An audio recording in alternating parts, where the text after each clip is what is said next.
pasar 3000 años. Imyaka ibihumbi bitatu ishobora gushira. Puedes besar otros labios. Ushobora kujya kwikundira abandi. Pero nunca te olvidaré.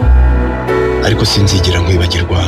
Pero nunca te olvidaré. Oya sinzigera nkwibagirwa. Puedo morirme mañana. Nshobora gupfa ejo.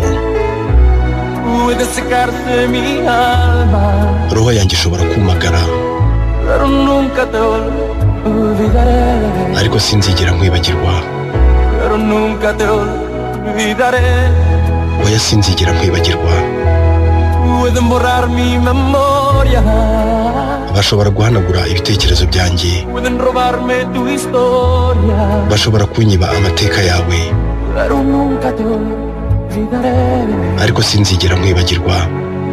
Pero nunca te olvidaré. Oya sinzigera nkwibagirwa. ¿Cómo olvidar tu sonrisa? Nakwibagirwa nte inseko yawe. ¿Cómo olvidar tu mirada? Nakwibagirwa nte isura yawe. ¿Cómo olvidar que rezaba? Nakwibagirwa nte uburyo nasenze Para que no te marcharas. kugira ngo utansiga ukagenda. ¿Cómo olvidar tus locuras?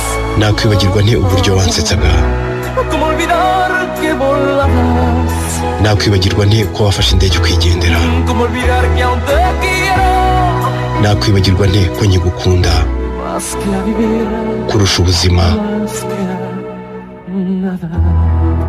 kurusha ibindi byose. Pueden pasar 3000 años. Imyaka ibihumbi bitatu ishobora gushira. Puedes besar otros labios. Ushobora kujya kwikundira abandi. Pero nunca te olvidaré. Ariko sinzigera nkwibagirwa. Pero nunca te olvidaré. Oya sinzigera nkwibagirwa.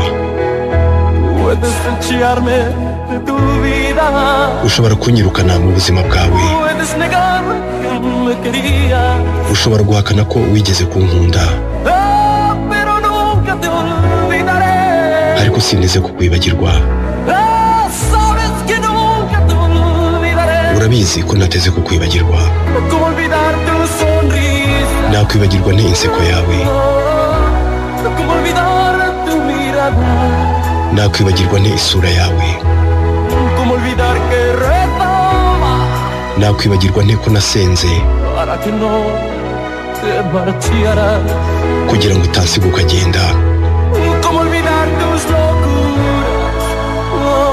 Nakwibagirwa nte uko wansetsaga. ¿Cómo olvidar que volabas? Nakwibagirwa nte ko wafashe indege ukigendera. ¿Cómo olvidar que aún te quiero? Nakwibagirwa nte ko nkigukunda Más que a vivir, kurusha ubuzima, más que a nada. kurusha ibindi byose.